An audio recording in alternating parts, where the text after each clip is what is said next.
meeting. My name is Ron Williams, the 4th elected mayor of town of Farragut. We appreciate that each of you is taking your time from your busy schedules to either attend or view tonight's meeting to see how our town government works.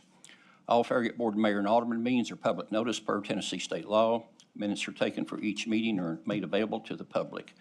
Meetings are streamed live at townoffarragut.org under the agenda section and also recorded for later viewing in the same location. If you are in attendance, you should be able to pick up a copy of tonight's agenda at the door when you come in tonight. If you are not able to attend tonight and are viewing from home, then the agenda is available online at townoffarragut.org. For those in attendance that would like to speak, please pick up a blue card at the door and write in your name and agenda number that you wish to comment on. There will also be time reserved near the end of the meeting for citizens' comments on non-agenda subjects, which also requires that you fill out a blue card with citizen comments at the time you wish to speak. On each agenda item, the mayor will ask the town recorder for residents' input during this time. Any Farragut resident wishing to speak to the board on that specific agenda item may do so for up to 3 minutes. After being recognized by the mayor, please go to the podium and microphone in order to be heard and viewed by all. To conduct efficient business-like meetings, the town has adopted rules for how its meetings will be conducted. Primarily, these rules are designed to keep the meeting moving, assure that all points of view are heard and considered, and to provide common courtesy to everyone. We ask that you observe the established meeting rules when addressing the board. At the beginning of your presentation, please state your name and address for the record. We ask that you address all of your questions to the mayor or, in his absence, the vice mayor. Do not direct questions to aldermen or staff members. If necessary, the mayor may call on an alderman or staff member concerning your question or your comment. Once you have given your input, please return to your seat so that we can continue. We ask that every speaker avoid the use of improper language, profanity, or other inappropriate conduct, and address issues, not the individuals or personalities, with malicious comments. Speakers should strive to avoid redundancy, should have their own original viewpoints. We ask that you also stay on topic for that particular agenda item. For a meeting call to order, I will start tonight's meeting with a roll call by our town recorder for a quorum. Alderman Burnett. Here. Vice Mayor Meyer. Here. Alderman Kane. Here. Mayor Ron Williams. Mayor Williams here. Thank you, Allison. We do have a quorum. Now please join me by standing for a moment of silence for our veterans, followed by the Pledge of Allegiance to our country's flag, led by Alderman Burnett tonight.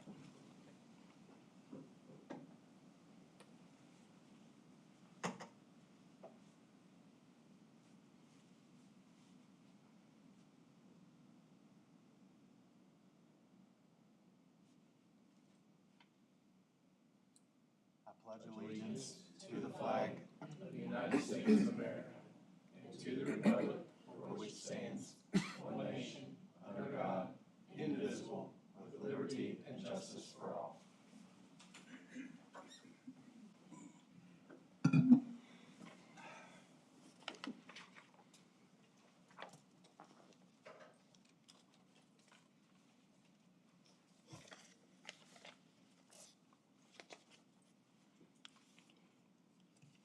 Okay, next will be the agenda. Do we have any changes to the agenda? Yeah. Mr. Mayor, I have one modification I would like to ask the board to consider. I have been in contact over the past 24 hours with David White's counsel, who is his former son-in-law. David is very ill, as most of you know. He is not well, particularly at this time. He cannot be at the meeting tonight, and he wanted to be here, but he could not be here. And I am recommending that we not proceed with any action with respect to him on the agenda item, which is the resolution to censure, that we modify that agenda item from a resolution to censure Alderman Alex Kane and Alderman David White to only a resolution to censure Alderman Alex Kane and eliminate Mr. White, since he's not here to speak for himself. And we've had my office make changes to that resolution, which effectively simply eliminates any reference to Alderman White from the resolution for at least the time being. So I would request that that change be made to the agenda. Okay, I'll need a motion to accept the amended agenda, please. Second. Okay, Lee Scott. Drew. Okay, if in favor of approval, please say yes. Yes. Any noes? No. Let the record show the August 14th, 2025 agenda has been approved as amended. Okay, next will be approval of minutes. Any amendments to our minutes? No, sir. Okay, we've got a motion. Scott. If in favor of approval, please say yes. Yes. Let the record show that minutes have been approved as posted. Next will be the mayor's report. I was able to attend the TML conference that was held this year courtesy of Chattanooga's mayor, Tim Kelly. During the award ceremony, the town of Farragut was awarded the prestigious Innovation Awards for our advanced traffic management control system. This was a $7 million pollution mitigation grant that was secured by our town engineer, Darrell Smith, and his great staff. Also, I want to read something I don't normally do, but this is so relevant to what's going on in our town. This is from a lady named Sarah McCall. She is the manager of Ella Boutique, which is in the Newtown Center. Says, "Dear Mayor Williams, I want to extend my heartfelt thanks for your continued support of our local businesses here in Farragut. Your dedication to fostering a welcoming and vibrant business-friendly environment does not go unnoticed, and it makes all the difference in the world. Thank you again for what you do. Warm regards, Manager Sarah McCall." For everybody that's interested in that, our fire marshal actually stayed till 9 o'clock Friday night, helping them get that resolved as far as the inspection so that they could be open the next Saturday morning. They had a grand opening plan, and they kind of went right down to the wire. But again, thank our staff for what they do. That's a great job. Okay. Any other aldermen have anything to report that does not concern tonight's agenda? Okay, if Sure, not, I do, Mayor. I'll say a little something real quick if you don't mind. Go ahead. Just on the heels of what Town Attorney Tom Hale said, would just call out to anybody in the community that prays or feels led to pray for Alderman White and his family, who going through a lot right now. That's it, Mayor. Okay, thank you. Okay, next we'll go with our committee reports, and the first one up will be Tourism's Visitor and Advisory Committee report. And Mr. Pinchuk, if you'll please step forward.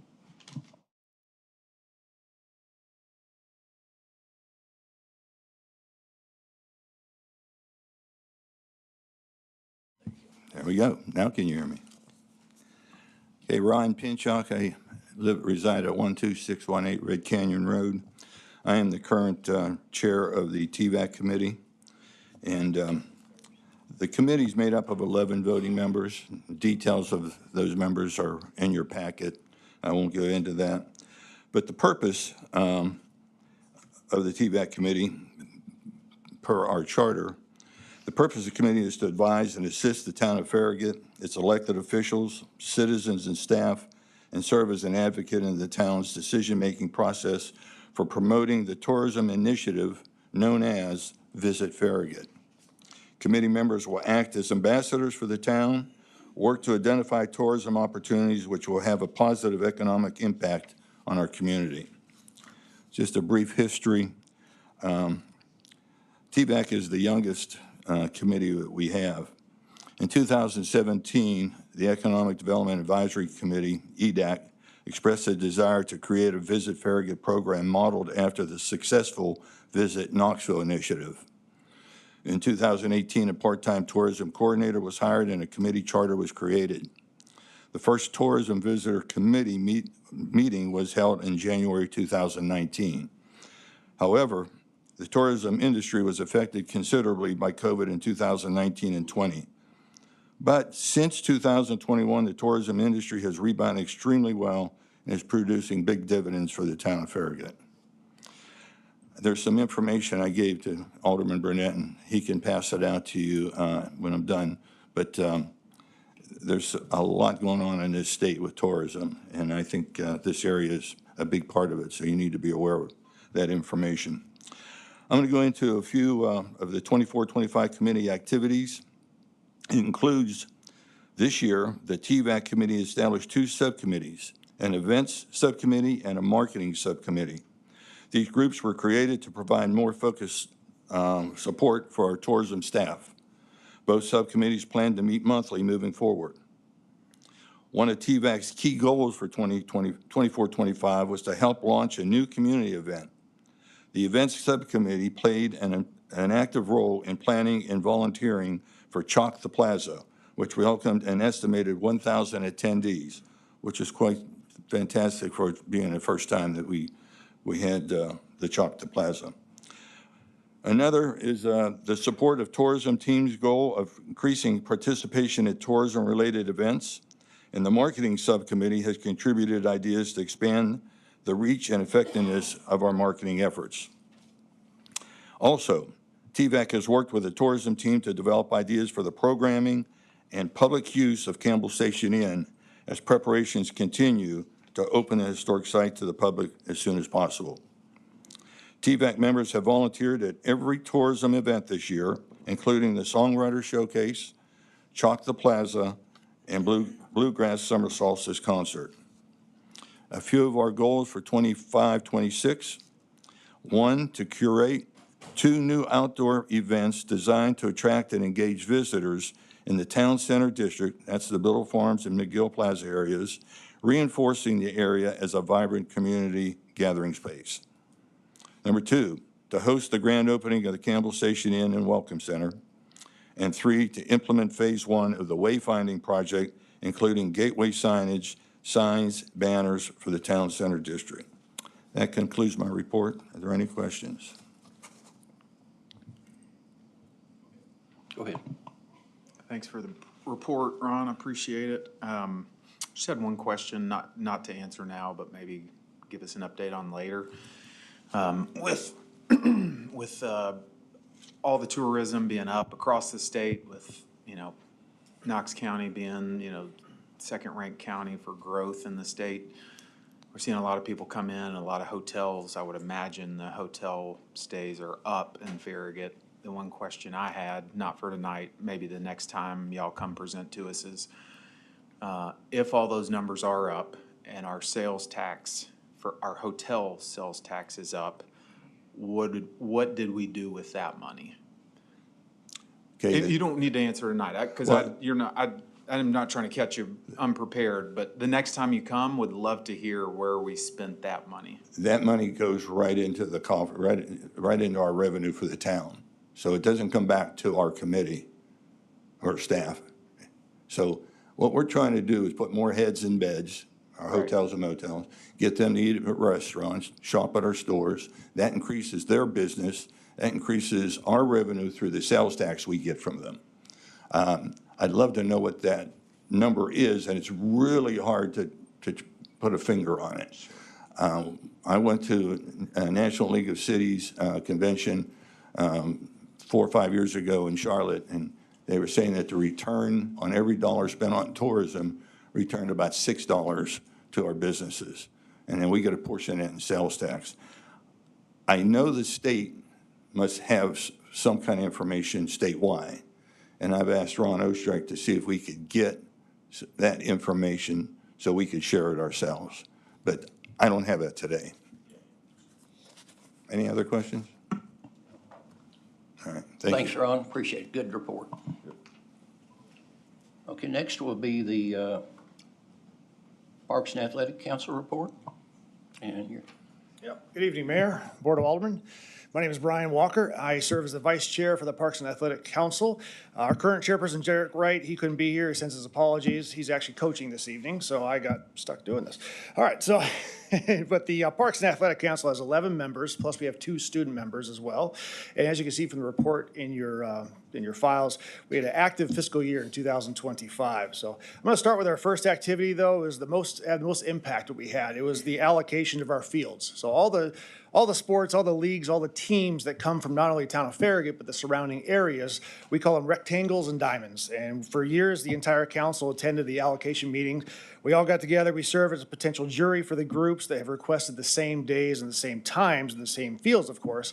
And the staff would accept the tentative calendars from the groups and then confirm each group in their reserved slots. But the entire process was completely inefficient. Okay, so this year we had the council members in the allocation meetings. We assisted slotting the teams, and then we also had staff in each meeting recording the days and times too. So we had a third team of council members serving as a jury, but we really weren't needed at all. We stuck around the hallway and had our conversations among ourselves. But the entire process was completely efficient. Everyone's enjoyment, basically 90 minutes, we were out and we were done on that one. So that was a big success and big change for this year. We also recommended several fee increases for fiscal year 2026 for renting the fields. Synthetic rental fields will go from $50 to $55 per hour. Grass rental fields from $25 to $30 an hour. Our council also selects the grand marshals for the Independence Day Parade. We got the Farragut High School Athletic Director, Dodgen, head football coach, Jeff Courtney, head baseball coach, Garrett Copeland, and the head track and field coach, Chelsea Osborne as well. And the council also weighed in on the new pickleball complex that's going along. And of course, the council wanted as many courts as possible and still remain within the budget allocated for the project. And finally, the council participated in obtaining intercept surveys for the Parks and Recreation portion of the Farragut Community Survey conducted in May and June. So we're still formulating our goals for 2026. Our last meeting was last Tuesday. We had a couple new members come in, which is great, exciting to have them, and we're looking forward to assisting the Parks and Rec team with many special events throughout the rest of the year. So that's our report. Any questions? Okay, thank you, Brian. Thank you. Okay, next up will be the Museum Committee report.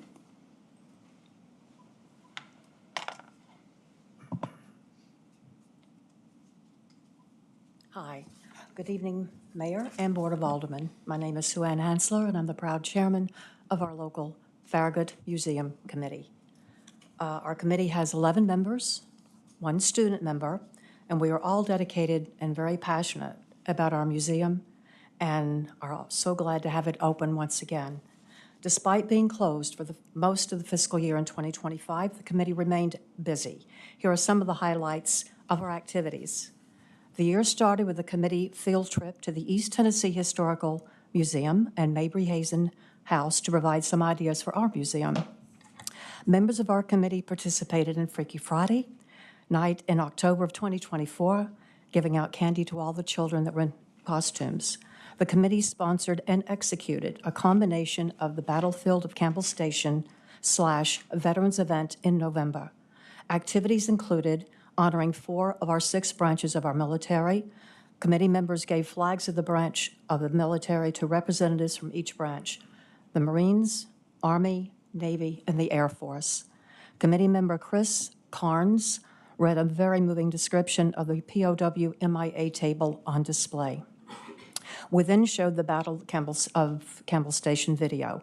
More than 100 people attended that event. The committee participated in wreaths across America, and our team was responsible for laying the wreaths at the committee at the Grisby Chapel United Methodist Church. The committee sponsored and executed the Day of Infamy event in December.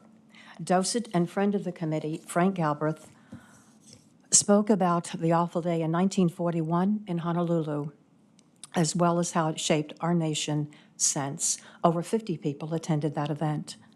As the winter and spring progressed, the focus of staff and the committee was a renovation and reintroducing artifacts into the museum for an April 21st opening. Christy Vining was hired as a historic resources coordinator, and Christy has been doing a wonderful job. She's energetic, and she's always eager to get us into line. Our public works staff painted. They changed ceiling tiles, lights, and they polished the stage area. The museum looks amazing, and I invite you all to come by and take a look for yourself. Our hours were open from Tuesday through Saturday, by the way, from 11 to 2. From the end of March to mid-April, the focus was on the museum and bringing it back to life. A subcommittee was created to help with the artifact transfer from the museum, storage to the museum. Our focus was to make it interesting, elegant, and organized, with Gallery 3 being one that will be flipped quarterly. The gift shop was also loaded up with sale items. We celebrated the museum's reopening with an event on Saturday, May 31st. There was a ribbon cutting at 11, where Deputy Mayor Scott Meyer and our committee officially opened the museum. Several speakers spoke on different historic topics, such as Admiral Farragut and the Concord Farragut area. A local Girl Scout troop did read historic poems and help with the refreshments. More than 100 people attended that event.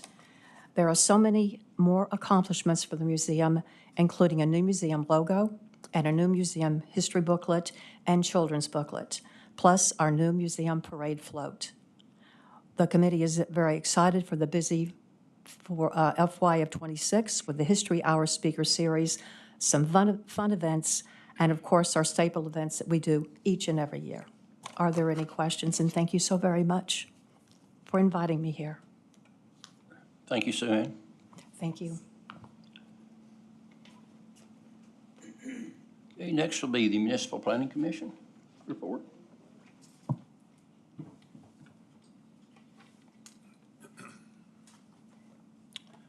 All right, I'm currently the chair of the Planning Commission, and the commission includes 9 members. The mayor and vice mayor are both on it, along with 7 other appointed members. We meet on the third Thursday of each month here in the boardroom, and our meetings are recorded just like yours. Our purpose, the commission's purpose is to make recommendations regarding rezoning and ordinance text amendments to the Board of Mayor and Aldermen. Also, the commission reviews subdivision plats, major road plan revisions, and other related development plans. To give you some sampling of what each category is like, I will name a few here under each one. Under utility projects, 7 different projects, but 2 of the largest were KUB gas line upgrades in the Village Green subdivision and a new flood water tank adjacent to the existing tank off Brochard Boulevard. Under site plans, 13 site plans were approved involving a variety of projects such as a new hotel on Outlet Drive, expansion to the Costco Fuel Center, a new Brewster's ice cream shop, and a new Express Oil Tire project on Kingston Pike. Under plats, there were 11 plats including 78 new house lots, road improvements related to a new school off Boring Road, a new development off Outlet Drive, and the development on Boyd Station Road. Under rezonings, 3 rezoning requests were reviewed and approved, 2 involving the development of a Brewster's ice cream shop and another to convert the Summit View Nursing Home into independence living for seniors. Future land use map amendments. We made numerous updates to the FLUM to reflect how those areas were actually developed and being used in the future. Text amendments. We provided for a second dwelling unit under certain circumstances in the R1 zoning district. In the PCD district, we approved for auto-oriented uses to not have to be internal to a development outside of the mixed-use town center. And we amended fences for kennels and their setback requirements. Other projects, we approved the mixed-use town center vision plan. We reviewed 3 access variance requests, and we approved a new traffic signal at Loop and Concord Road. And those are just a few of the things that we covered. We always have a very and full meeting agenda, that's all I can say about it. Goals for coming year: to provide guidance and input on updates to the club with a focus on transportation, to assist the staff with work program items that involve planning commission input, and thirdly, to assist the staff in providing guidance on plans, plats, amendments, and other agenda items that may be presented to the planning commission. That concludes my report. Any questions? Okay, thank you, Ron. Thank you.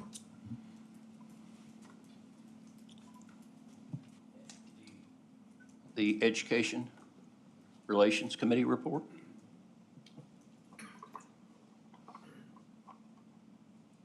I don't think Beth is here, so Chris or I, one of us can do it. Huh? Chris or I, one of us can do it. Beth, not here, so. I'll do it. Okay, go ahead. All right. So the Education Relations Committee Annual Report, the Farragut Education Related Committee, ERC, held 6 meetings throughout 2024-25. It follows the academic year of our school system. With consistent participation from representatives across the Farragut schools and the town of Farragut. Early in the year, the committee re-elected Beth Duncan as chair, myself as vice chair, and Betsy Schwartzberger as secretary. In June, we added 3 new student representatives from Farragut High School, Rebecca Pack, Malia Surratt, and Frank Yang were appointed. The committee also confirmed its meeting schedule for 25-26 academic year, again, which includes 6 sessions. We'll start here in September. The school liaison updates showcased the vibrant community engagement and academic achievements across all the different campuses here in Farragut. Highlights included Farragut Intermediate School, very successful family fun night that raised over $21,000 for the school. Farragut Primary School's fun run, exceeded its $5,000 goal and raised $8,300. St. John Newman Catholic School hosted its 2nd annual Star X Stream Camp and saw several students earn awards at the Southern Appalachian Science and Engineering Fair. Farragut High School remained very active with events like the annual STEM Day, the DECA National Recognition, and significant fundraising efforts by the Farragut High School Foundation to improve classroom conditions for the building. Committee members and student reps were also involved in initiatives connecting schools to the broader community. Farragut High School ambassadors collaborated with younger schools and participated in retreats and service projects, while several schools organized events supporting charitable causes such as Catholic Charities, the Fish Pantry, and local disaster relief efforts. The town of Farragut supported these efforts and is reviewing how the ERC might assist with programs such as the 865 Academy at the high school, volunteer hour coordination, and stormwater management education. As the ERC looks forward to the upcoming year, priorities include strengthening the inter-school collaboration. I'll just tell you that was a big focus of getting all the schools to work together and bringing in even members of the private schools that are here in town, just so we can just focus on the overall education. We're also going to fill current adult representative vacancies and expand the committee's role in our civic education and community programming. We closed out the year with recognition of the graduating student members, Abby Doyle, Sophie Liu, and David Baxter for their continued contributions on the committee. The next meeting is scheduled for September 11th here at the Farragut Town Hall. And Beth Duncan is the committee chairman. Okay, thank you, Alex. It's good to see that we've got more of the schools involved than what we used to have. That's a great accomplishment. Next will be the National Wellness Month proclamation. And who's got that? Okay, go ahead. Thank you, Mayor. So for the National Wellness Month, I'm going to read this into the record. So whereas the physical and mental health of all people is a critical component of the community's overall well-being and success, and whereas National Wellness Month is observed every August to inspire individuals to focus on self-care, stress management, healthy habits, and creating positive routines, and whereas wellness encompasses not only physical health, but also mental, emotional, spiritual, social, and environmental well-being, and whereas promoting wellness can lead to increased productivity, improved morale, and reduced healthcare costs, benefiting individuals, families, workplaces, and the broader community, whereas the Community Health Council serves the city of Knoxville, Knox County, and the town of Farragut, and is comprised of community partners, volunteers, and organizations in Knox County. Whereas the Community Health Council is celebrating this month with a free family fun night at the Muse Children's Creativity Museum on August 22nd, 2025 from 5 to 7 p.m. Whereas the town of Farragut recognizes the importance of prioritizing wellness for our residents, employees, businesses, and supports initiatives that promote healthier lifestyles.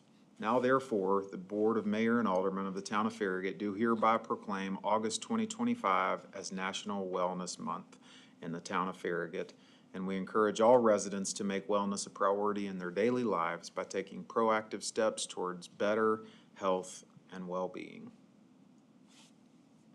Okay, thank you, Drew. Okay, next. And looks like we only have one tonight. It's ordinance 25-09, approval of ordinance 25-09 on the first reading.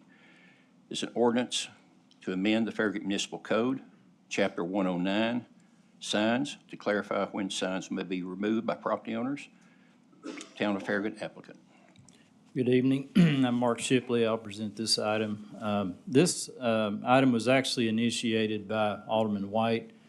He wanted us to add some clarification to our sign ordinance about when signs can be removed by property owners. So the initial draft of this ordinance was put together by the town attorney, and then he sent it to me and Bart to look at, and we made some minor tweaks to it. And so what ultimately became ordinance 25-09 was taken to the Planning Commission for their recommendation at their meeting last month. They did unanimously recommend approval of ordinance 25-09. Most notably, this ordinance clearly establishes what is the public right-of-way, and that's always been a little bit of a gray area because it does frankly vary depending on where you're at. And in lots of cases, the town staff doesn't really know where the public right-of-way is, and we just have to kind of make a policy. So this actually puts in an ordinance what the town considers to be the public right-of-way for purposes of removing signs, so that everybody's held to the same standard and it's very clear and consistent. And that's basically 12 feet back behind the curb or the edge of street if there is no curb.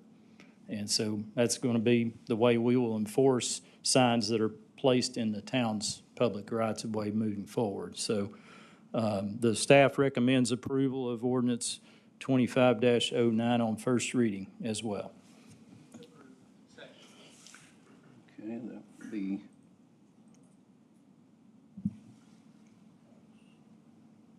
We have any resident comments? No, sir. Allison, we do not. Okay. Then we'll move on with, I won't do that. Alderman Kane? No questions. Okay. Vice Mayor? Pass. Okay, Alderman Burnett? If there's no curb and gutter, it's the edge of the concrete, or the, Street edge. just the street edge. Yeah. And if we say this is 12 feet, what if there's an area where, say, the town has 40 feet? Or is it still 12? Well, that's the goal of this language, is it's 12 feet. So that Period, everybody regardless is- of what it Right. act, like what. That's right. Because if we start doing that, somebody sees a sign that's closer or further back from the road, then it comes across as we're not being consistent. So that's why we wanted to establish a distance and just be the distance. Whether the right-of-way is there or not, that's where the distance is established. And generally, the 12 feet came from, that's normally the right-of-way width on a local street, like streets that are internal to subdivisions that are platted through the Planning Commission. The challenge has always been the major streets like Kingston Pike and Campbell Station Road, and those rights-of-ways vary significantly depending on where you're at along those roads and whether they've been subdivided in the past. So, we don't expect a property owner to have a survey done every time they want to put signs out. So that's what our goal here was, to establish what we consider for enforcement purposes, the public right-of-way. I like the clarity of this and making it easier for the town. I think the only negative part is it's gonna bring signs closer to the road. I mean, just having, I've lived putting signs out and Yeah. trying to figure out where to go and all that, but there's a lot of times where that, right of way was a good bit off the back. road, and so now it's gonna bring signs closer to the road. I mean, it's gonna provide the clarity. I think that's the only part. Well, 12 feet's generally been what we've been enforcing anyway, frankly, from a staff perspective. Right, I mean, guess if what I'm it's- saying is I took my signs and put them way far back, Yeah, and now people are just gonna Yep. measure and put them that's right right. on the road. Yep, 12 feet's gonna be the standard, and everybody goes by that and is treated the same way as far as when we pick a sign up. Yep.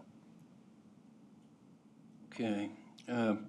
Mark, I guess another clarifying item for people watching and people in the audience, particularly if it's a political sign or if it's a sign that recognizes a grand opening or a new business.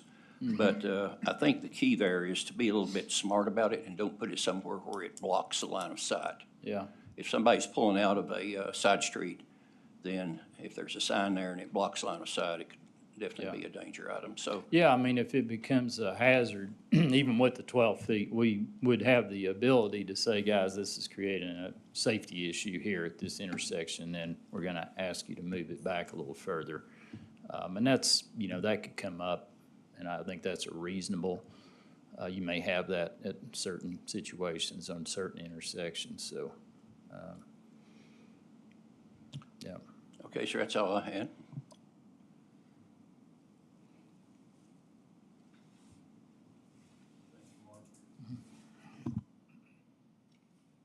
It looks like we have pretty well covered the discussion, and we'll let the town recorder do a roll call vote, please. A new feature on our agenda management stuff. So I've pushed out a vote, but as I call your name, go ahead and verbally vote and mark on your screen how you want to vote. So we have Alderman Burnett,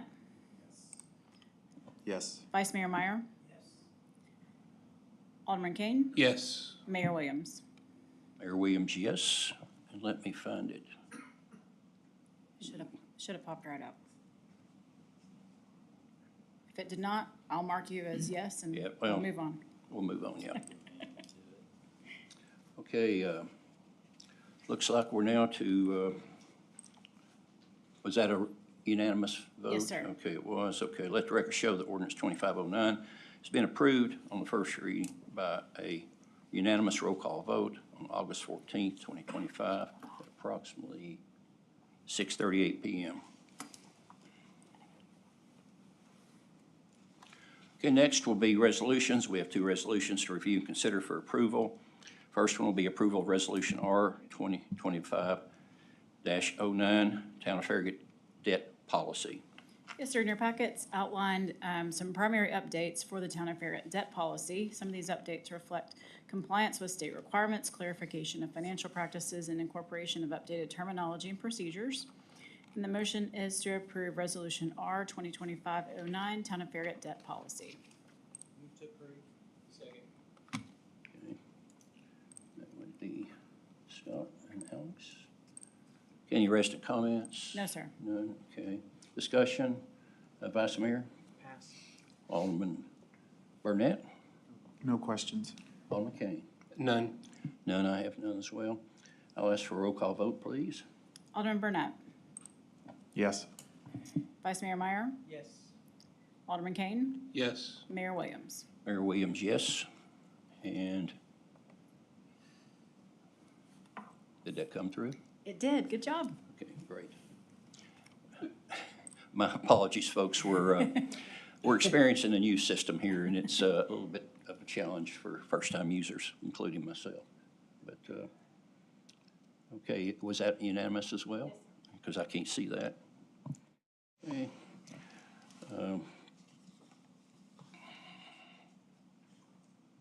Okay, let the record show that Resolution 2025-09 has been approved as requested by a unanimous vote, a roll call vote on August 14, 2025 at 6:39 PM.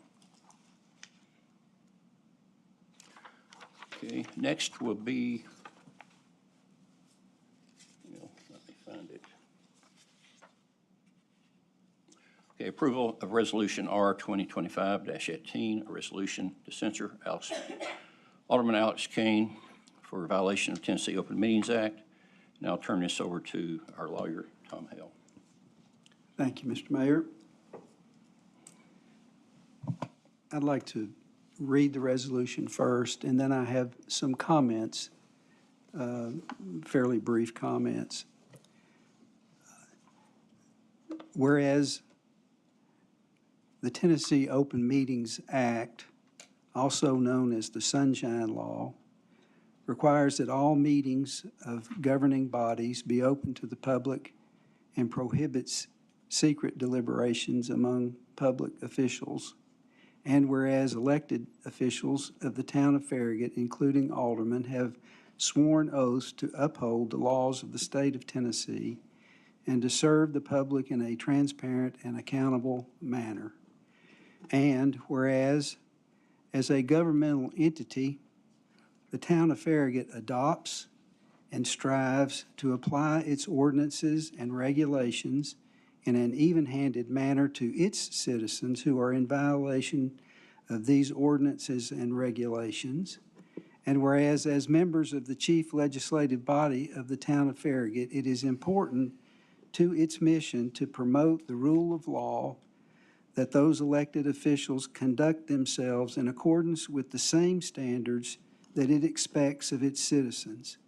And whereas, when it becomes clearly apparent that a member of this chief legislative body, when acting in his or her official capacity, has not met the standard to which its citizens are held, as an example, to its citizens, it is essential for this body to acknowledge and censure such shortcomings.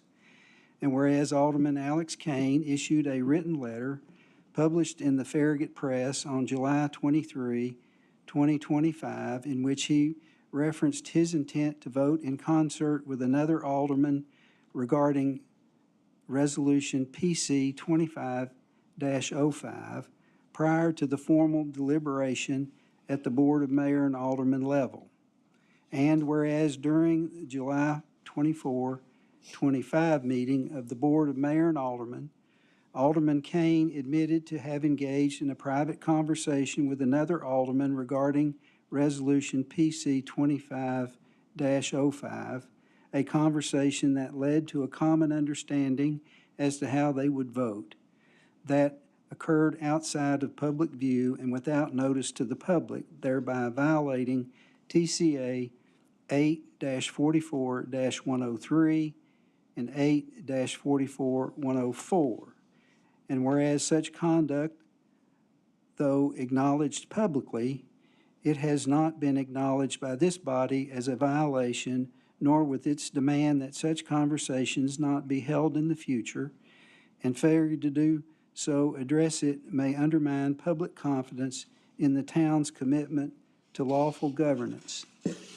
And whereas the Board of Mayor and Aldermen finds it necessary, appropriate, and in the best interests of the town and its citizens to issue this resolution of censure to affirm its commitment to transparency, upholding the rule of law, and discouraging future violations of the Tennessee Open Meetings Act.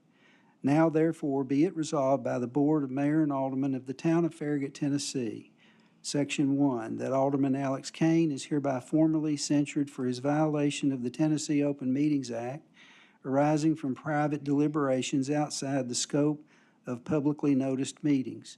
Section 2, that the Board affirms its dedication to transparency, accountability, and legal compliance, and expects that all elected officials shall conduct town business in full compliance with applicable laws.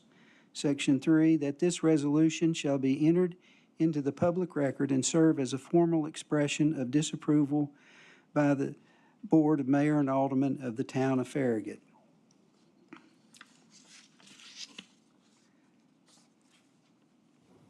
Okay, thank you, Tom. We, as that resolution states, we have been provided the email by Alderman Kane, which has now appeared in the newspaper, and it explains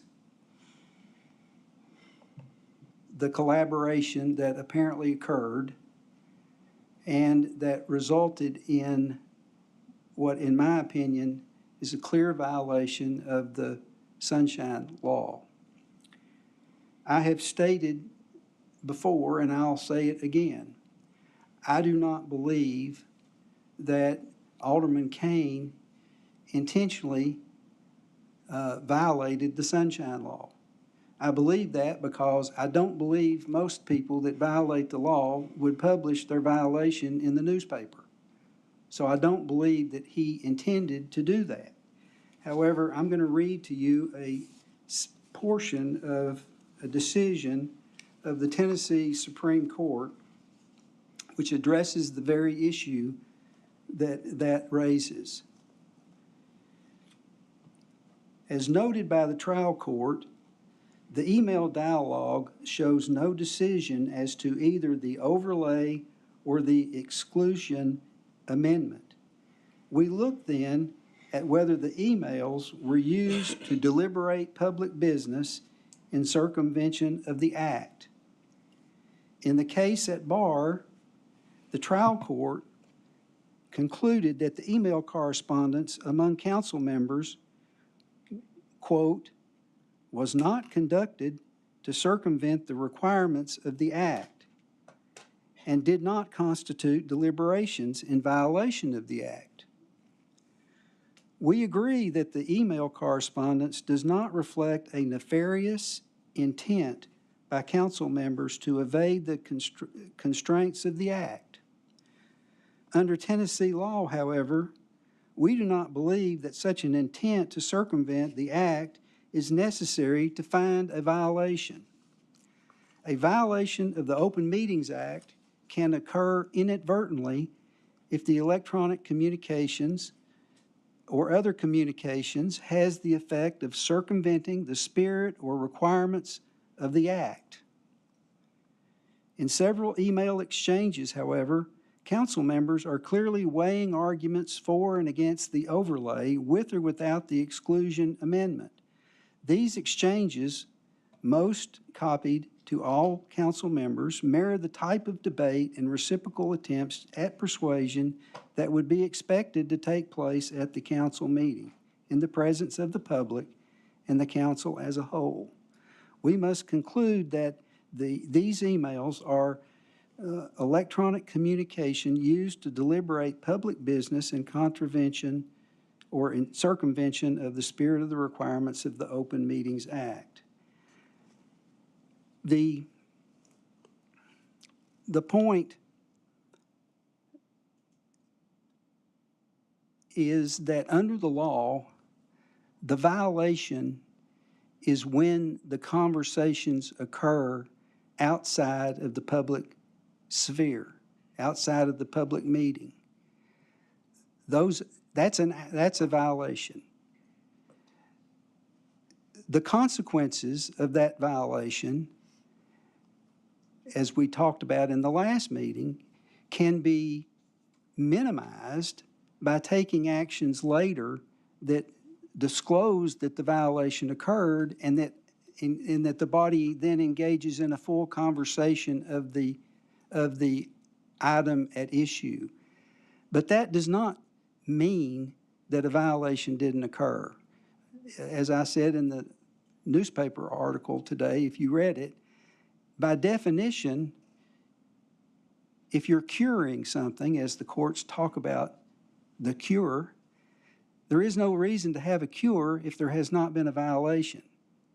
So, in my opinion, this was a violation, and whether or not it was intended is really not the issue. The issue really for this body is to try to make sure that we set an example for the people in the community, that we're going to apply our rules to you, that we think everybody should live by. Then this body has an obligation to live by the rules it's obligated to live by. And without some sort of formal expression of that, we, I think, fall short of carrying out that example in the proper way. We can always have disagreements about policy and what the law says, but my job is to make sure that this body in the town, as best it can, follows the regulations that it is required to follow, and to try to make sure the citizens follow the regulations that we pass. It's a tough job for the staff to enforce our own regulations if we don't acknowledge when we need to follow regulations that are upon us at a higher level. With that, that's really all I have to report on this. I'm happy to answer any questions anybody has. Okay.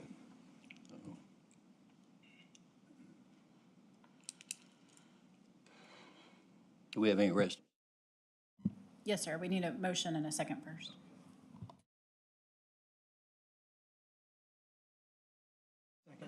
Okay. We have a motion and a second. Our speaker is Joe LaCroix.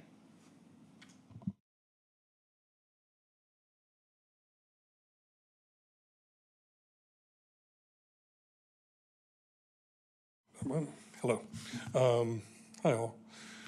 Joe LaCroix, 11123 Farragut Hills Boulevard. I typically like to talk to you guys personally, but in this kind of instance, I think that it is time to stand up in front of the entire group and give my opinion on what I believe the Board of Mayor and Aldermen should do. A quote from a letter to the Farragut Press. Our oaths as elected public officials require compliance with legal statutes, and any attempt to bypass these responsibilities is unacceptable. This was a quote by Alderman Kane. I'm sorry, Alderman Kane. Another quote found in the Farragut Press from Attorney Tom Hale. I gave Alderman Kane the benefit of the doubt, and I do not accuse him of intentionally, knowingly violating the Sunshine Law. But I made it clear to him that, in my opinion, the facts presented a classic violation. A lot of these things that I'm going to say here have already been said. I spoke to Alderman Kane in person regarding this issue at a Town of Farragut event. I listened to his account of what happened and gave him my opinion. I believe Alderman Kane and Alderman White did not intend to violate the Sunshine Law or any law for that matter. I truly believe that. After Mr. Hale's memo regarding the Sunshine came out to board and committee members, which he discussed briefly at the last meeting, I spent some time self-reflecting and came to this conclusion. If I ever violated the law, I would own it, admit it, seek whatever remedy is available, which appears to be what the Board of Mayor and Aldermen is attempting to do with this resolution. This is not an indictment of the character of Alderman Kane nor Alderman White. It is about accountability of the board. The action of the board today should set precedent to demonstrate that if a violation of statute occurs, Farragut citizens can trust the BOMA to act accordingly to remedy the situation in a transparent manner. I ask each of you this question. If the mayor had violated the Sunshine Law, or the vice mayor had violated the Sunshine Law, or Alderman Burnett violated it, should they be censored?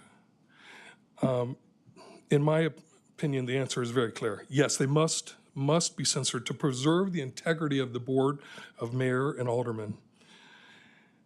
Also, they would have been eviscerated in social media if they had done it. You are tasked to uphold the standards as dictated by your position as an elected official of Farragut. You are required by your oaths of office as public officials to be compliant with all legal statutes.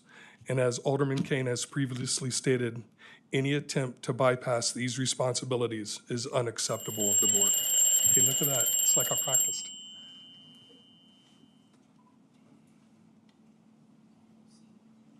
Anyone else? No, sir.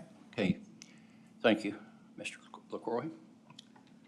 Okay, next. Find my place. Okay, we will start with our comments and questions. They may be comments or they may be questions. It could be questions for Lawyer Hale. But we'll start off with Alderman Kane.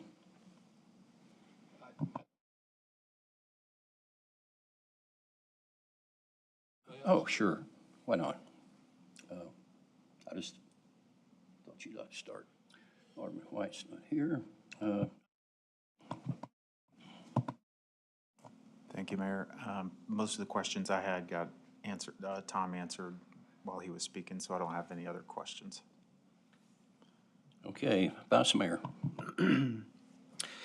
I believe Alderman Kane did not intend to violate the Sunshine Law during his conversation with Alderman White, and I appreciate the transparency Alderman Kane has publicly demonstrated on the matter over the past few weeks. Notwithstanding intent and transparency, a violation did occur, and I believe a statement from this executive board acknowledging the violation and asking for it to not happen again is prudent. Because the resolution is not punitive, I can support the principle behind it. Okay. You want to go ahead now? Oh, you want me to? Okay. Well, Tom pretty well covered everything. This is something that I think all of us need to be very aware of, and I don't mean just the board, mayor, and alderman, but I mean all the other committees, and Lawyer Hale, he sent that out to all the committees, the ones that you heard tonight to give their committee reports. They all received that. So it's not just this committee, it's all committees. And that's pretty much it. I'll let you go ahead and finish up there, Alderman King. Thank you. And again, I want to tell Mr. Hale, I appreciate your candor during our conversations and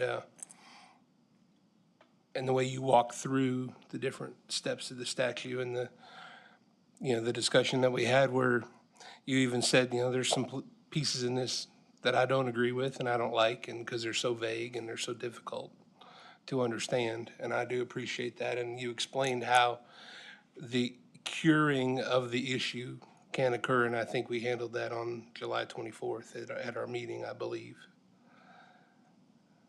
We probably going to need to address it before any vote on that particular issue. And that's fine, that's fine.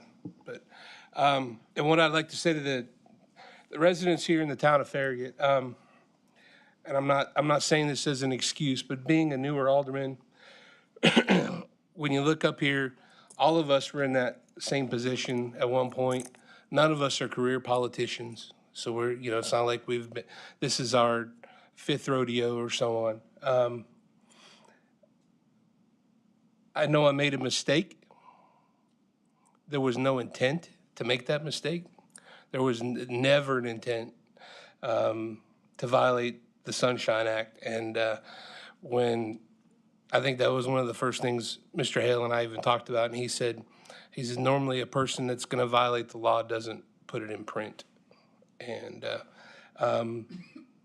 there was no ill will at all, and I can tell you categorically that at no time did Alderman White or I discuss a vote. It was more of a matter of the way the resolution was written, and we wanted to see changes in the writing of the resolution. And there was nothing, I never attempted to conceal anything to the town of Farragut, to any of the residents, to the board members, to the committee members. And for that, I say I'm sorry. And I would appreciate something that Mr. LaCroix said. The evisceration on social media has begun, and I'd appreciate it if it would stop. And I'm willing to talk to anybody about it, but you got to come talk to me in person. Please don't do it behind a keyboard. Okay, thank you, Alderman Kane. I think that piece of advice goes a long way as far as the keyboard. Okay, at this point, I'll ask discussion's closed, and I'll ask the town recorder for a roll call vote, please. Alderman Burnett. Yes. Alderman Kane. I have a question at this point. Go ahead. Mr. Hale, would it be best if I abstain or vote on this? That's up to you. We'll go with a no. How's that? I know you're not a career politician, but it might be the politic thing to do to vote for it. I don't know. Okay, so that's a no vote. I will just, I'll just abstain. Okay. Alderman Kane's going to abstain. Vice Mayor Meyer Yes. and Mayor Williams. Mayor Williams, yes. We have taken a roll call vote, and it is a 3-0 and 1 abstention, I guess would be the way to term that. Okay.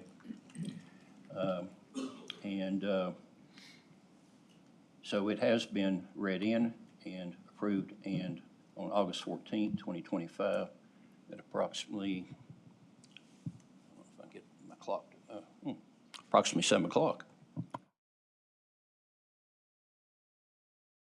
Next, we can take a short recess if everyone wants to, or if not, we're going to continue on with 10 business items.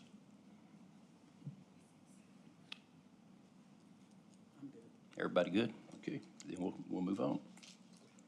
Okay, start off with approval of the Frosty 5K 2025, Frosty 5 and 2025 race.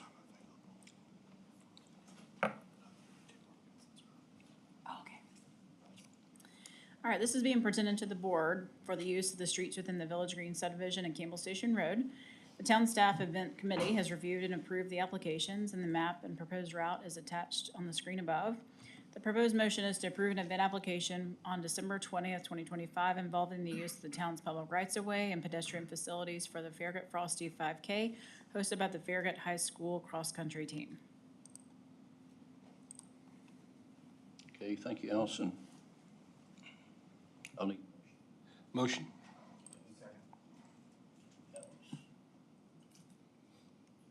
We have any resident comments? No, sir. Or any representative from the race? No, sir. We do not.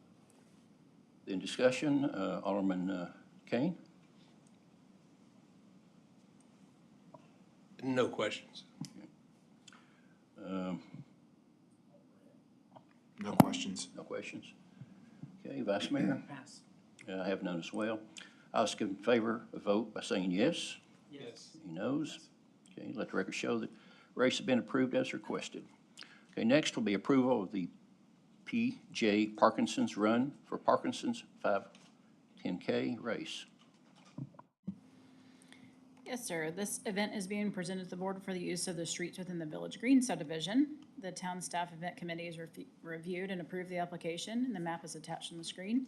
The motion is to approve the event application involving the use of the town's public rights-of-ways and pedestrian facilities for the Parkinson's 5K, 10K race on October 4th, 2025. And there's a representative here if you have any questions. Motion to approve. Second. Scott? Okay, you want to bring that person up?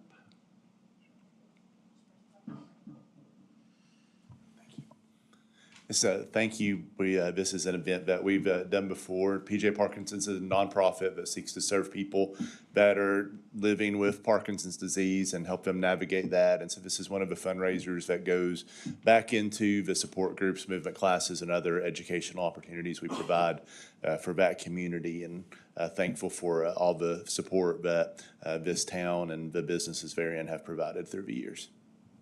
Available for any questions as well. Also have more information about the race and about what we do if that's needed. Okay. Anyone have any questions for the gentleman? Okay. Thank you. Thank you all. I ask in favor, vote by saying yes. Yes. Any noes? Let the record show the race has been approved as requested. Okay, next will be approval of change order number 1, pickleball complex.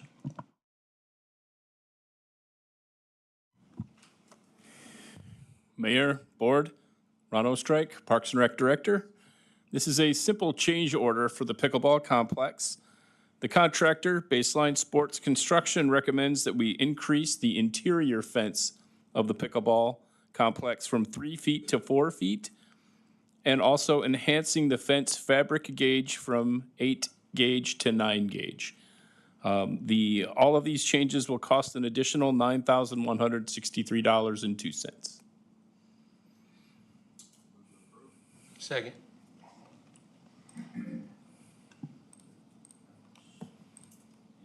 Any resident comments? No, sir. Any questions for Ron? What's the reason for the gauge fencing increase? It will be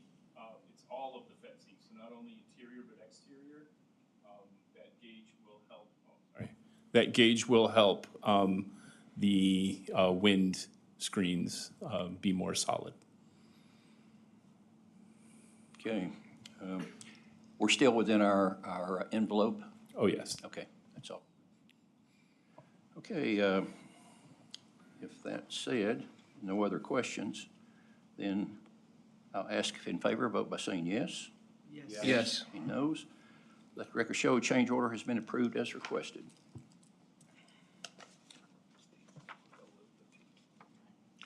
Okay, next, approval of bids and award contract 2026-11 Concord Road at Loop Road traffic signal.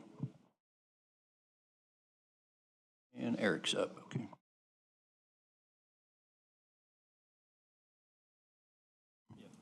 Got it. The purpose of this item is to award contract 2026-11 Concord Road Loop Road intersection improvements to the selected bidder. The Tennessee Department of Transportation's Traffic Office completed a signal warrant analysis of this intersection in 2023 and determined the location meets warrants outlined in the Manual of Uniform Traffic Control Devices. The town previously contracted with Cannon & Cannon Incorporated to design the project. When installed, the signal will provide westbound motorists on Loop Road with better opportunities to enter Concord Road while also creating gaps in northbound traffic that will allow easier access to motorists on side roads, particularly those entering from Concord Hills subdivision onto Concord Road during peak hours. The signal will be connected to our recently completed ATMS project and will be timed to coordinate with our existing signal infrastructure. Completion date of the project will be 360 days after notice to proceed due to the current 9-month lead time for mast arm and poles. We received 2 bids on July 31st, one from Progression Electric LLC of $499,597.41, and one from Stansel Electric Incorporated of $463,647 even. Stansel Electric has performed well for the town in the past and is currently our signal maintenance contractor. Staff recommends awarding the contract of 2026-11 to Stansel Electric. Scott, Alex, any resident comments on this one? No, sir. None, okay. I'm surprised there's so many people live up and down through there. I think they would all be out here cheering. But, okay. Discussion, we'll start off, Alderman Kane. Do we have a tentative start date? I mean, what are we looking at? I don't have that at this time. I know you said there's a long lead time for polls, so I was just wondering if we kind of had a plan. I can get back with you on that. Thank you. Yep, sure. Okay. Vice Mayor. Pass. Alderman Burnett. No questions. I have none as well. Discussion closed. I'll ask if in favor, vote by saying yes. Yes. Any noes? Let the record show contract 2026-11 has been approved as requested. Thank you, Eric. Okay, next will be approval of professional service agreement with Cannon & Cannon for design of traffic signal at intersection of Campbell Station and Jamestown Boulevard. The purpose of this item is approval of a professional services agreement with Cannon & Cannon for the design of improvements to include a traffic signal, curb ramps, and crosswalks at the intersection of Campbell Station Road and Jamestown Boulevard. A traffic signal will better provide eastbound motorists on Jamestown Boulevard with better opportunities to enter Campbell Station Road while creating gaps in northbound traffic that will allow easier access at Eddie Courtney Lane and Sonia Drive. The signal will be connected to our ATMS and will be timed to coordinate with our existing signal infrastructure. Cannon anticipates submission of final construction plans to the town by January 31st, 2026. We've attached a copy of Cannon's proposal to provide engineering services to design the intersection improvements for a lump sum fee of $50,735. Staff recommends approval of professional services agreement with Cannon for the design of improvements of intersection of Campbell Station Road and Jamestown Boulevard. Move to approve.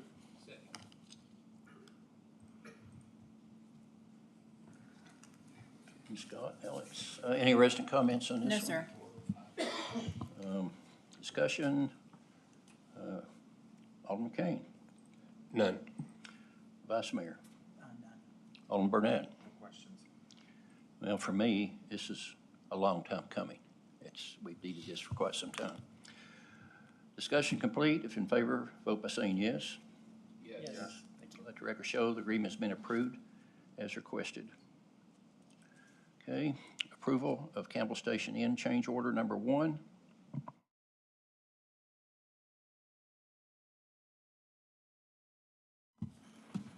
Good evening, Mayor, Aldermen, staff, and guests. My name is Will Wiley, Director of Public Works, here to speak on item 6F for the board's consideration. The purpose of this agenda item is to approve change order number 1 for the Campbell Station Inn project. The original scope of work for this project involved the interior renovation of Campbell Station Inn for $683,060. Hickory Construction was awarded this contract. Below are items that are included in the proposed change order. The town requested to have all data wiring in the building for computer usage, Wi-Fi, phones, and camera. That is PCO number 1. There was an unforeseen condition in the slab of the basement of the dumbwaiter footing. That is PCO number 2. A necessary design revision emerged to make the hearth in room 102 structurally sound. That is PCO number 3, found in your packet. There was a space conflict with a fire alarm and new wall for downstairs restroom, so the panel was relocated. That's PCO number 10 in your packet. There was an unforeseen condition where the hardwood floor had termite damage, which was discovered after sanding, and that's in PCO number 13. The total of these changes is $52,278.54, with a scheduled increase of 27 days, making the completion date October 3rd, 2025, and a remaining budget of $14,661.46. Staff recommends approval. And I'm available for any questions. Any rest of comments? No, sir. None? Okay. Alderman Burnett? Vice Mayor? Pass. None. Okay. What happened to PC 11 and 12? So what happens is during construction, a contractor will look at potential increases and track changes, and some of them will not come to fruition. And so they just, it's in their log, they just don't submit on it. Okay, good explanation, thank you. Okay, discussion closed. If in favor, vote by saying yes. Yes. Yes. Any noes? Let the record show the change orders. All have been approved as requested. Next will be approval of purchase of a 4-ton hot box trailer with accessories from Sourcewell Co-op contract number 080521-KMI. Is that correct? Yeah, KMI, yes, that's Okay. correct. Thank you, Will. So KMI is the manufacturer. Good evening again, Mayor and Aldermen. This item is 6G for your consideration.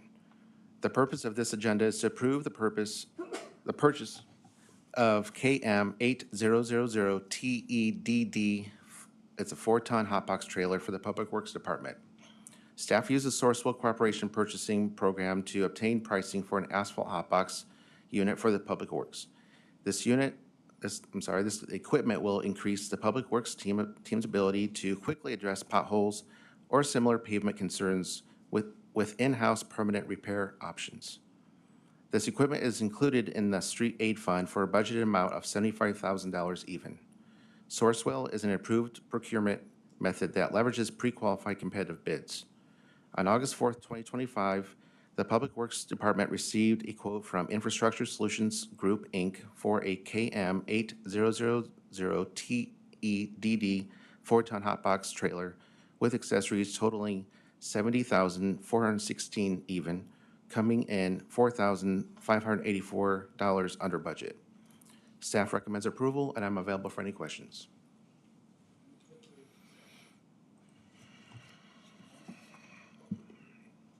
Alex, any rest of comments on No, this sir. one? None. Discussion, Vice Mayor? Pass. On Burnett? Pass. On McCain? None. Well, and this is something that we've needed for quite some time. So congratulations for bringing this up to us. Thank you, sir. Discussion complete. If in favor, vote by saying yes. Yes. Contract 080521-KMI has been approved as requested. Next will be approval of purchase of Bobcat UW56 Tool Cat with accessories from Sourcewell Co-op contract number 020223-CEC. Good evening again, Mayor and Aldermen. This item is 6H for your consideration. The purpose of this agenda item is to approve the purchase of a Bobcat UW56 Toolcat with accessories for the Public Works Department. Staff utilized the Sourcewell Cooperative Purchasing Program to obtain pricing for a Bobcat UW56 Toolcat for the Public Works Division. This equipment is included in the equipment fund with a budget purchase amount of $100,000 even. Sourcewell is an improved procurement method that uses pre-qualified competitive bids. On August 4th, 2025, the Public Works Department received a quote from Doosan Bobcat North America, Inc. for a Bobcat UW56 Toolcat with accessories totaling $92,328.54, which is $7,671.46 under the budget amount. Staff recommends approval for this item, and I'm available for any questions. Scott, Alex, any rest of comments on No, this? sir. Okay, we'll start off with Alderman Burnett. Alderman Kane. No questions. I have none as well. Discussion completed. If in favor, vote by saying yes. Yes. Any noes? Let the record show the contract number 020223-CEC has been approved as requested. Next will be approval of appointment to the Plumbing and Gas Mechanical Examiners Board. Yes, sir. We have one applicant for this board. It's a Farragut resident, John Patton. He's applied for the committee. He's a certified combination builder inspector with Knox County and teaches training classes for the Tennessee Association of Plumbing, Heating, Cooling Contractors. Mr. Patton's application has been reviewed and qualified by the town's building official. The motion is to approve the appointment of John Patton to the Plumbing and Gas Mechanical Examiners Board. Scott, any rest of comments on this? No, sir. Mr. Patton's not here by any chance, is he? Probably not. Okay. Discussion, Alderman Kane? Alderman Burnett? No questions. Vice Mayor? Pass. I have none as well. Discussion complete. If in favor, vote by saying yes. Yes. Any noes? Let the record show the appointment has been approved as requested.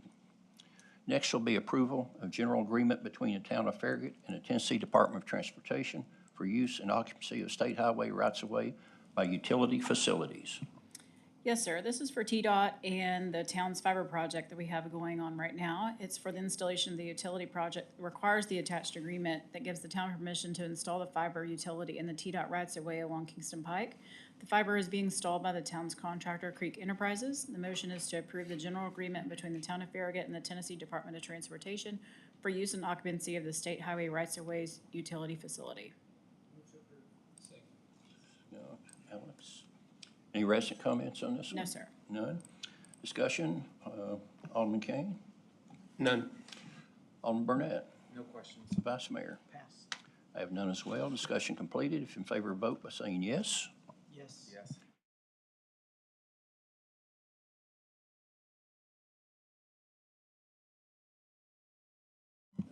We do. We have two speakers tonight. Our first one is Greg Weiberly. Would you please step up? I assume you've read the protocol? Great, appreciate it. Well, I don't mean to disappoint, but I'm not going to be talking about greenways tonight. What I'd like to do is just revisit an issue that just keeps recurring in my mind. At one of the last meetings, I was advised of the email notification sign up by the town. That way I could be informed of anything that's relevant to me, but I found it very nonspecific. For example, if a greenway was proposed for my property, that wouldn't specifically be notified to me. I'd have to go through the agendas. So I think it's kind of, unfortunate that, the 20,000 people that would have to sign up for these agendas would have to read them every month to see if anything applied to them. And it could go on for years because you never know when your particular property may come up. Now, I'm just an old country boy and I just live on a little farm in a little town. But I also work full-time. I coach Farragut baseball, coach my son's team, or my grandson's team, excuse me, I'm too old for that. I also take care of my parents who are 97 and 99, and I'm involved in the lives of my 5 adult kids. So I only say that because I'm probably typical of residents in the town. Very busy, very occupied, don't have time to keep track of the town of Farragut. So the question is, these other residents have come forward, and I've seen it online, I've seen it in the newspaper. They come to you and they say, I had no idea you were talking about my property.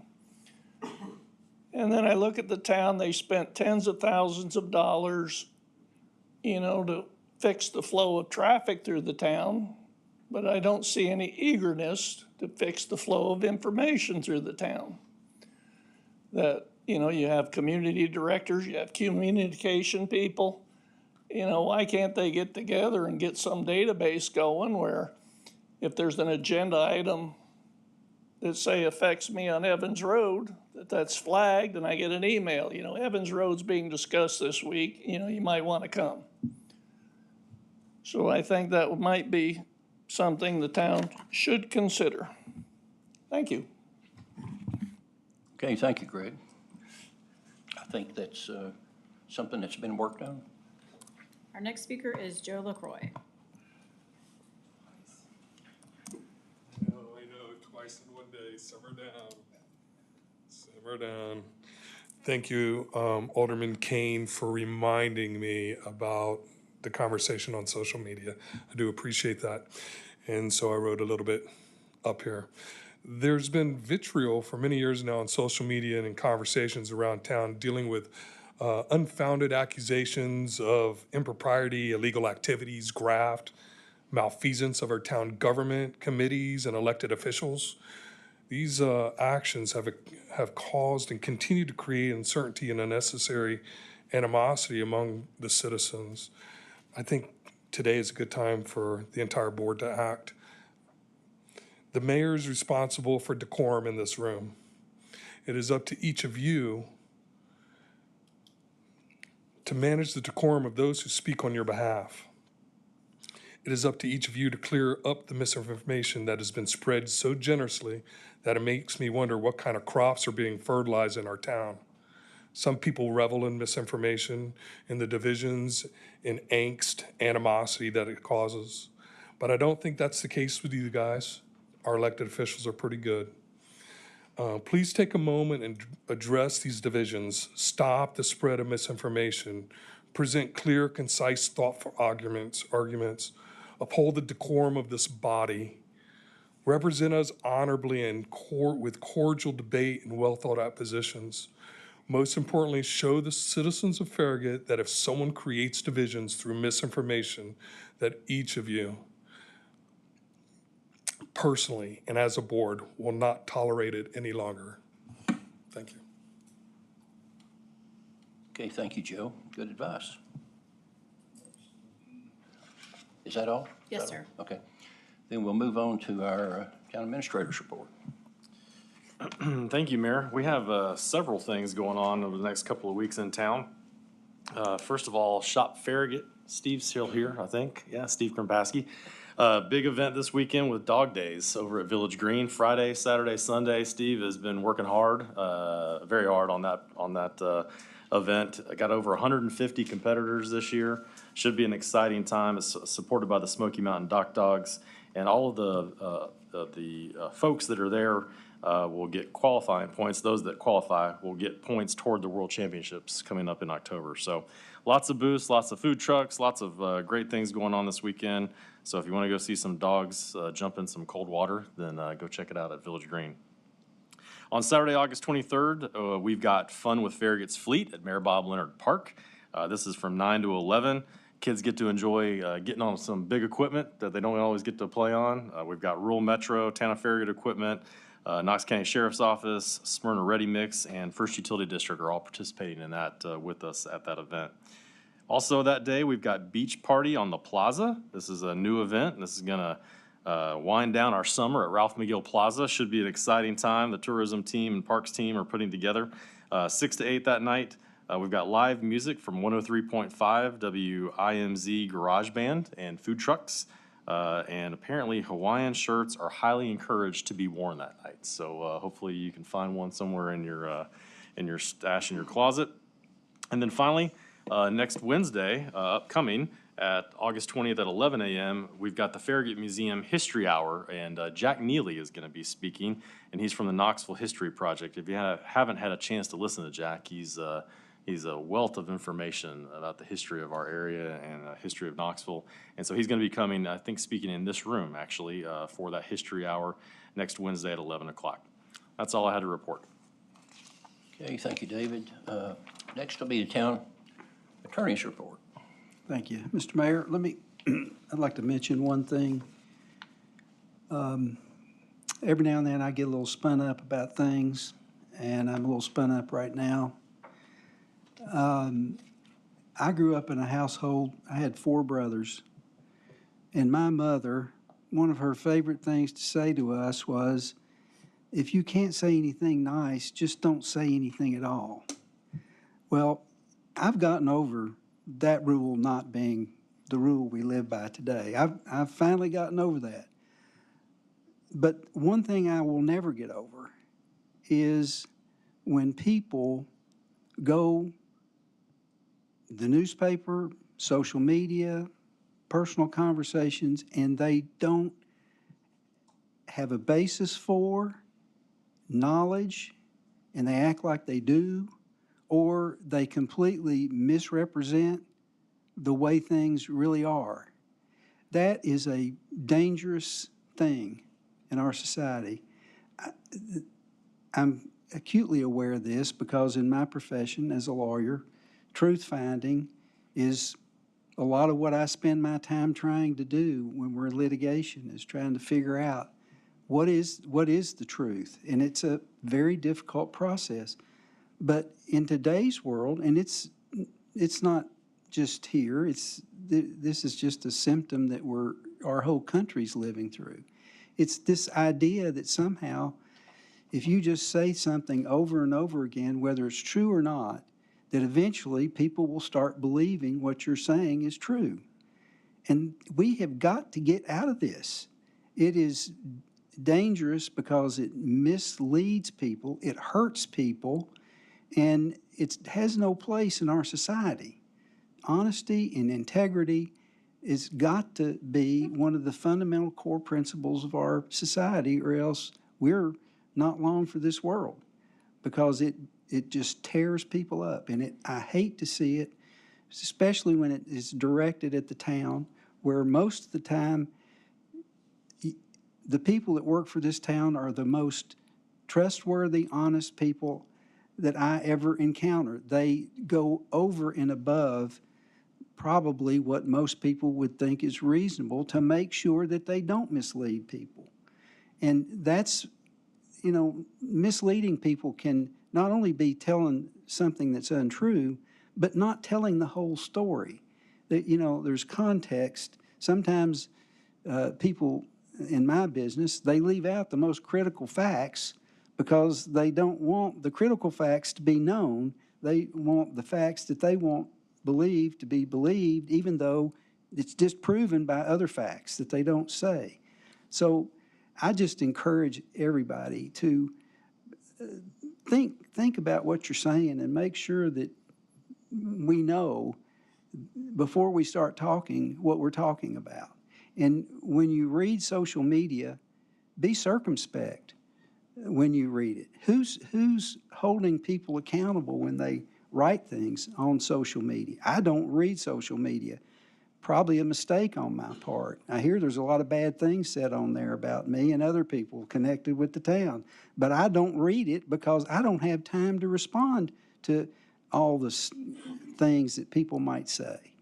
So I just am glad Alex said what he said about the social media, and Mr. LaCroix, I thought that was very helpful. We've got to get back to a little bit more of a integrity is important mentality, because right now it's sort of way down the list of important characteristics, it seems to me, when I look around. Anyway, thank you for letting me rant a little bit there. Okay, thank you, Tom. Anybody else got anything? Alderman wise? Oh, okay, go right ahead. As most of you know, my business involves tourism, travel, and I think the city of Knoxville and this whole area got some great, exciting news today with the addition of Southwest Airlines coming to McGee-Tyson Airport.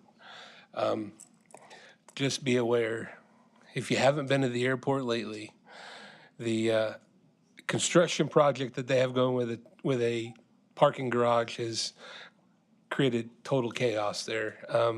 Starting in March when Southwest arrives, I can't even imagine what traffic's going to be like. But yeah, I think, going back to talking about tourism earlier and hotel revenue and, tax revenue and so on, I think having that addition of Southwest is going to open up big parts of the country to people come to East Tennessee. And I look forward to being with the tourism board and how we can focus on capitalizing on that.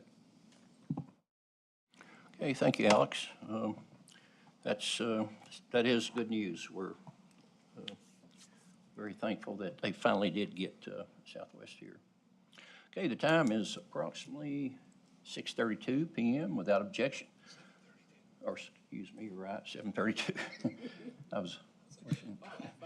Without objection, August 14, 2025, Farragut Board and Mayor and Alderman meeting is now adjourned. 7:32.